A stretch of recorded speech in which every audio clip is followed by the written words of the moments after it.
Credit card debt. Let's talk about it. I just calculated all of my husband's and my credit card debt, and the number came out to $61,600.79. Yeah. I have a Southwest credit card with a maximum amount of $30,000, and I currently owe $29,414.94. My next one is my Discover card. My max amount is $14,000, and I currently have a balance of $13,383.40. I also have a Capital One credit card, but I just got approved for a 0% interest Freedom Chase card. So I transferred my Capital One balance to the Freedom card, and it has 0% interest until next August. But the amount on that card is $6,012.32. We paid off 2 of my husband's credit cards, so the only one he has left is a Chase credit card. The max amount on this card is $13,000, and his current balance is $12,790.13. The minimum for all of these cards, minus the Freedom 0% interest card, is $2,075 per month. I just wanted you guys to feel better about yourself, so. Oh, that is a painful one. Not gonna lie. Props to her and her husband. I'm gonna start off there. Props to her and her husband for taking initiative to get this stuff cleaned up, because, guys, next to like payday loans, credit card debt is literally one of the worst things that you can be in. It's such an uphill battle because of the high interest rate that comes with credit cards. See, this is one of the things that irritates the hell out of me when it comes to why we're not given financial responsibility and financial education in our schools. Is like, we're not taught this.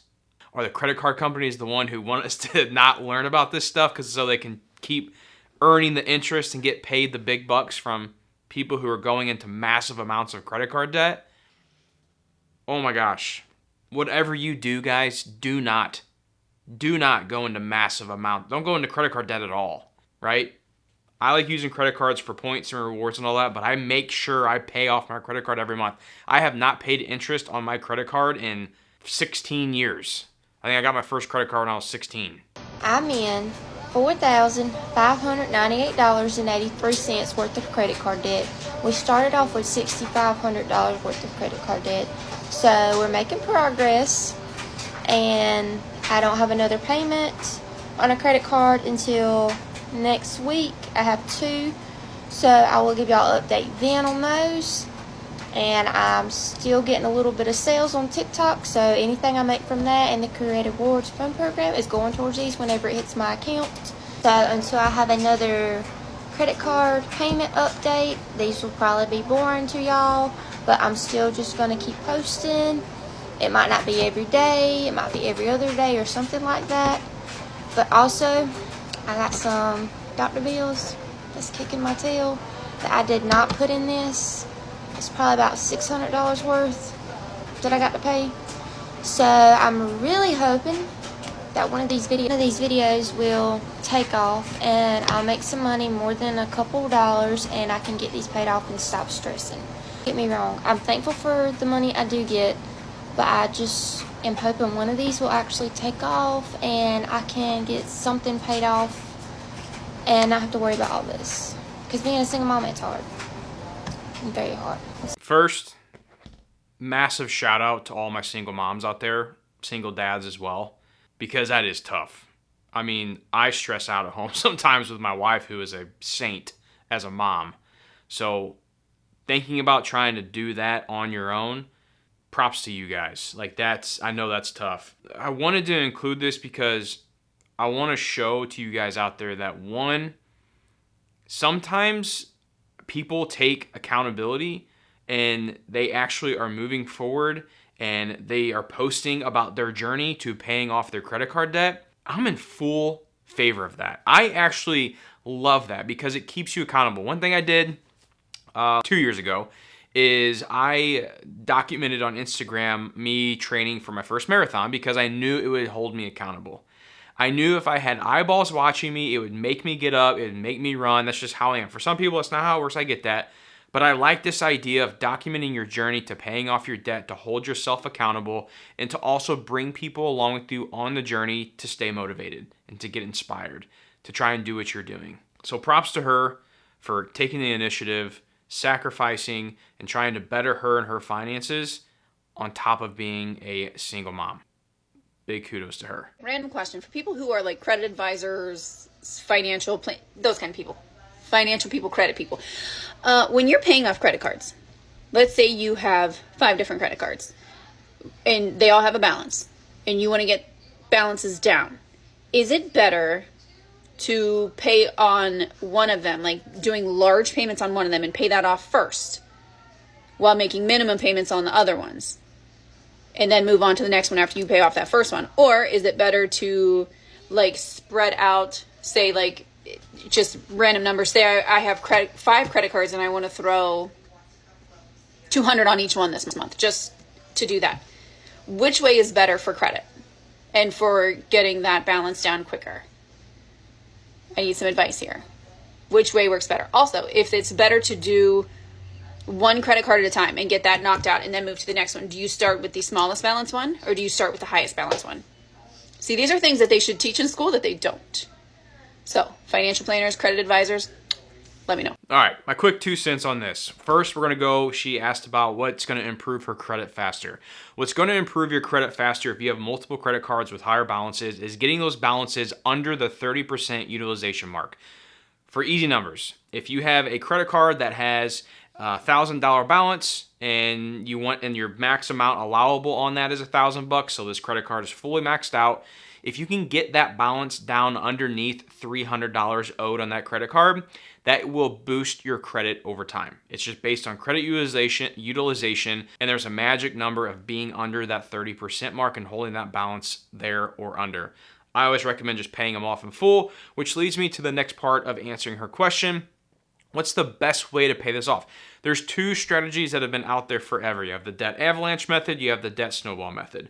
Debt snowball method is taking the lowest balance first, attacking that with as much money as you can, and then paying all the other credit card debts off, at the minimum amounts. Once the smallest overall balance is paid off, you then take the next smallest balance, you pay that one with as much money as you can, and then all the other ones still make the minimum, and then so on and so forth. Hence the snowball. You start small and work your way up to the largest. Now, the next one is the debt avalanche method.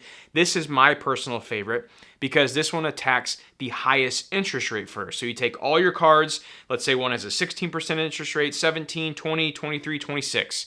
The 26% interest rate, even though that may be like mid of the area balance, attack that one with vengeance and pay that one off as fast as you can because that's the one that is generating the most interest that you have to pay towards those cards. So first, if you go debt avalanche, it's the highest interest rate first. If you go debt snowball, it's the lowest balance first. Debt snowball is more of like a motivating factor. Like it keeps you motivated because you're checking items off the list quicker. If you're more analytical, mathematical, you want to get the best savings on your dollar, then paying off the highest interest rate first. Hope that helps. What's a bad financial decision that you regret making in life? When I was 18 and I decided to open 5 credit cards, I think that was the worst thing I could have ever done. Yeah, why do you say that? Because when you're 18, you think you're like, oh, okay, I'm gonna spend all this freaking money. That is free money. Free money, and then you gotta pay back. And you're 18 and dumb. And you're like, Victoria's Secret, credit card here. Like, it's all cool. But then you get into debt. So that's probably the worst. So if you're 18, don't get credit cards. Be smart about it. Open one at a time. Pay it off. Pay it every month. I'm gonna give you that. And then what was the amount of debt you were in? It wasn't that much, but it was about $4K. Okay, you paid it off already? I paid it off. Learned my lesson. And now I only use credit cards for emergencies. Okay, and then what do we do for a living? I am a patient care coordinator at a dental office. What's starting pay for that? Starting pay just really depends, but right now I started at 18, but now I'm at 27. Okay. Yeah. Good work, good work. Thank you. All right, first note on that, never ever use credit cards for emergencies. ever. Start your own emergency fund by putting money in a savings account that is a high yield savings account, and don't touch it. That's your emergency fund. That's your insurance policy for yourself, right? Don't rely on credit cards, because if you're in an emergency, the last thing you want to go do is get more in debt because of the emergency. So I know that's like been a saying for many years, and I'm probably the credit card companies planted it, but don't ever do that. We don't want to rely on credit cards for emergencies. Next, what she said is so key. And if you are a parent watching this, or maybe you are a younger kid about to go to college, or you know someone in your life that is at this, coming up of age where they're about to hit that age of 18 and they're going to get exposed to all this adulthood. And the one thing that I remember seeing credit card companies on college campuses when I went to college, and they were like, sign up for your credit card and get a free t-shirt. And as a college kid who's broke, like, free t-shirt's nice, right? Or get an extra $50 and you can go, spend the $50 at the bar or whatever. They prey on these younger kids, and I hate it because no one's educated enough to understand what they're doing. But the biggest thing, guys, is to understand there is a responsible way to handle credit cards that you can use to build your credit. So when you go to buy a house, you have a nice little credit history that's going to be able to get you approved. But there's a responsible way to do that. You don't want to go the route that she went, opening up 5 different credit cards and maxing them all out and just spending the money because you think it's free money. It's not. And we got to get that point across to our younger generation. So if you know someone like that, share this video with them to get them a warning to don't do that. So Amex, $21,138.94. Well, that's crazy. What's even crazier? The minimum monthly payment is $717.55. Yeah, $717.55 minimum monthly payment. Okay, what's going on here? You made a minimum monthly payment. Then you purchased $1,533. That's crazy. That's an insane number. You know why that's actually insane? Because here's your credit limit now, because they lowered your credit limit because you don't know how to manage this. Would you like to join me in this conversation? I don't know what was the purchase? Oh, dollars for what? You don't even know what you purchased, buddy. That's purchases that you had. Oh, purchases. Yes. I mean, it was probably just getting food and. So, they lowered your credit limit because you can't manage this. The minimum monthly payment is absolutely insane for your income situation. What is it? Okay, $4,500, and the minimum monthly payment is $717. $717 divided by $4,500. 16% of your income goes to just one minimum monthly payment on one credit card, on one of your debts out of the many debts you have. Okay, so we decided to go purchase on it? Food? Which is what you're saying. We didn't even go through the purchases, but you're saying it's probably just me going and getting food. Nonchalant. This is nothing. It's nothing. It doesn't matter. You think that's okay? You think that's acceptable? It's charging $511.28 in interest. That's okay? No. Then why the are you doing it? I don't know. I'm just trying to, because I don't have money on my other cards. So what am I supposed to do? Am I supposed not go out to eat? What are you talking about? If you do not have money, you do not go to Mickey D's. I don't know where you went, but we'll look at that in a second. Does that not make sense? How does that not make sense? I mean, it does, but I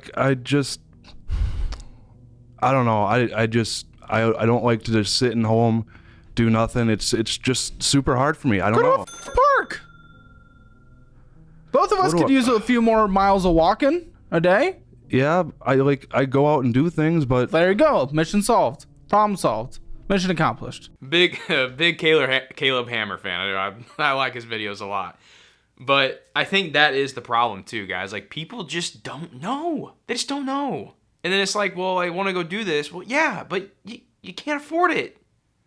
That's what it is. If I can't go, I'm not going out and, buying a what the hell would it be? A freaking McLaren or a Bugatti. Can't afford it, right? I'm not going to go buy a $400,000 car, $300,000, whatever the hell they are. I don't even know how much they cost, but I know they're a lot. I'm not going to go buy a $400,000 car because I can't afford it. And yes, it's kind of a different perspective, but it's the same way to look at it. If you can't afford to go out to eat, to buy whatever you're spending, and you have to put it on a credit card because you don't have the money in your account, you probably shouldn't be doing it. Just saying. 3 months ago, we had $43,574.88 in credit card debt, but that has gone down. And this month, we started doing a really big sacrifice that really caused it to go down. So aside from the minimum payments that we've been paying, which is like $730 a month, this month, my husband and I felt like we needed to stop putting into our Roth IRAs, which just is killing my flesh, and instead put that towards our credit card debt. So that's what we did.